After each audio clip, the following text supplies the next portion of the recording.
I'm joined now live by political strategist and pollster Frank Luntz. Frank, always good to have you on BBC News. I want to start with getting your take on the message that we heard from Kamala Harris at campaign headquarters today, talking about the need for unity, but also discussing her record as a prosecutor. What do you think of that? The phrase unity, or the word unity, is going to be used by both campaigns, and neither of them truly mean it. You're going to find that they're going to talk about unity, and within 30 seconds, they're going to bash the other side's supporters. It's just the way politics are in America in 2024. What I find fascinating and really stunning is how much money she raised in a 24-hour period. I always knew that she had core support among younger women, among the African-American community, among people of color. Her support stretches to the financial communities, and she's bringing in small dollars, large contributions, and everything in between. She's going to be so well funded, as will Trump, that we may spend as much as $2 billion just to win the 4, or in this case right now 6%, that are undecided in basically 3 key states, Pennsylvania, Michigan, and Wisconsin. And her message is attuned to people who feel ignored, forgotten, and left behind. But so is Donald Trump's message.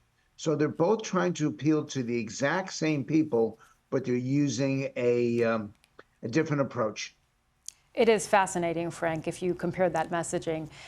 Looking at what voters actually want, I know it is hard to get a sense of what voters want in terms of polls right now, because it's been just very recent, the past 24 hours, of course. What do we know about how voters feel about Kamala Harris? Well, I'm not going to duck the question, but I can answer what voters want. They want someone who the most important voter segment are people that I'm now calling the paycheck to paycheck voter. They're the most likely to be undecided. They're the most likely to be double haters, disliking the Democrat and the Republican. They're hard to win over because they're skeptical and they're cynical. But these double hate voters don't like Trump's persona, even though they agree with his policies, and they don't like Harris's policies, even though they approve of her persona. That's point number one. And number two is they want 3 things out of this election. They want accountability. They want to make sure that someone means what they say, says what they mean, and does what they say. They want someone who's got a meaningful, measurable track record of results. And they want someone with a detailed plan of action, because in the end, this campaign is about the future, not about the past. And Trump will be drawn into attacking her for doing nothing as vice president. She will be drawn into attacking him for being rude and abusive when he was president. And both of those are a mistake. The public is looking to the next 4 years, not the last 4 years, as they make their decision. Frank, with the margins so tight, how do you see Kamala Harris performing among some of the voting groups that you just mentioned, where President Biden had seen his support slipping? So Black voters, Latino voters, young voters.